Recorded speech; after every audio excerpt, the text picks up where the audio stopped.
Game on.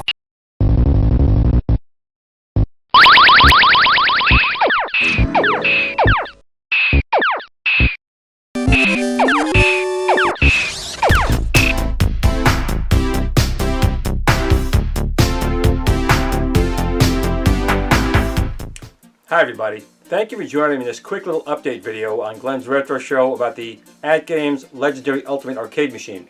I got this a few days ago. I've been just starting to be able to tinker with it a little bit. So one of the first things I've done is I want to make a little change here to the control panel. And I want to say I'm getting a little bit more impressed every day with small little details I've been noticing about this machine. Now I took out the joystick here on the machine, and the joystick itself feels pretty good. I mean, it's not a bad joystick at all. It actually works, I think, quite well. And but what I noticed is the screws holding this in. Now on a lot of machines, they'll use wood screws and screw the screw right into the wood holding in the joystick. And if you take them in and out enough times, obviously you're going to strip out the wood and maybe having a little bit harder time getting it put back in. But I noticed here, and I'll put a little picture over here to show you what I'm talking about, they actually use like little brass screw receivers on here. So you can tighten the screw all you want, you can take the screw in and out as many times as you want, and you're not going to strip out the wood. Now again, that's a small little thing, but it's something that they really didn't need to do, but they did. And I'm really glad that they did that, because one of the mods I'm working on right now, as you can see right here, is I have installed one of my Tron Glen's Retro Show joysticks into here. And I don't know if you can see the monitor. I know my camera's not always very good here, but my Tron joystick here is working here. And I'm going to go back. What am I doing? Cancel here. Go back out. I don't want to sign in. I want to go back to games. There we go. So the joystick itself is working. But there's a couple of adjustments I do need to make to it. The control panel board here is much thicker than the one in the arcade 1-up. So the shaft holding in, I'm going to take this out here just for a second so you can see. Come on out, come on out. The shaft here is not quite long enough. So I'm going to have to make an adjustment for this machine to make the shaft a little bit longer to put it in. But there's also something else I'm doing here. If you do end up purchasing one of these sticks for this machine when the kit's available. Again, this is going to have to be a slightly different kit, or at least order, have a separate piece here to make this longer. One of the things I'm working on as well is you may not want to have a Tron joystick in there all the time. Maybe you do, but if you don't, we're going to be offering a regular stick here. Now you can use a bat top or a ball top. We'll have both. But you basically pull out the Tron joystick, put this one in place, and use a regular joystick. I keep going over to those games over here. Let's go back down. There we go. So you will have to, though, get underneath here to turn the restrictor plate to lock the joystick in place. Unless you just want to drop it in like this, which of course you can definitely do. Just got to line it up properly, of course, and it would sit right in there. But you probably do want to lock them in. But in any case, you will be able to swap out the Tron stick and either a ball or bat top. Again, I will have both available.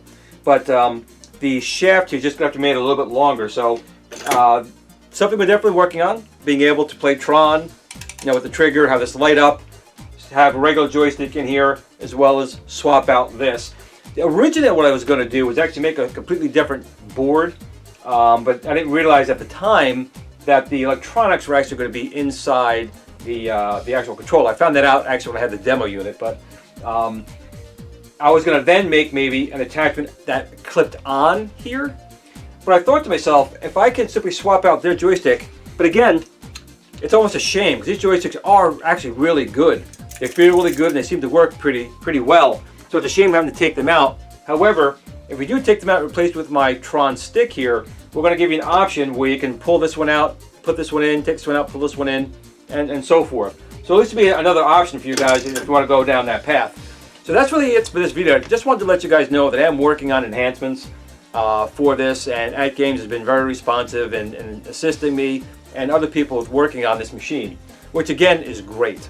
So I want to thank you guys for watching. As I have some more updates, when I have a longer shaft here to really put this in the right way, to do some proper testing and show you how I'm going to wire this whole thing up, I'll make another video. But I just wanted you guys to know that ATGames has been very responsive with helping me with this project, and that's it. So I want to thank you for watching this quick little video. If you do see one of these in Sam's or in Walmart, I definitely would say go up to it and give it a try. It's been pretty impressive so far. I haven't found any real negatives. I have talked about the trackball before. Now the CEO, his name is PK, had mentioned there's some adjustments you can make to this trackball, so I'll take a look at that as well. But definitely check out Cool Toy and Retro Ralph. They've been doing some videos here on some enhancements as well, software side and so forth. But this looks like, again, I've said it before, a Swiss Army knife of machines, and it may have lots of more secrets still to be shown. But in any case, once again, thank you for watching, and remember, game on.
Glen at the Tiny Arcade fan page. Remember, don't admire people too much.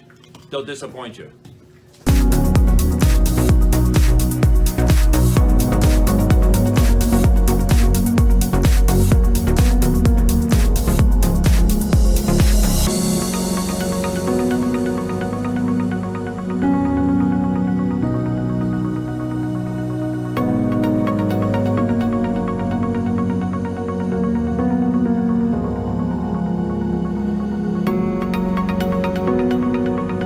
Sit, Blue Blue, sit.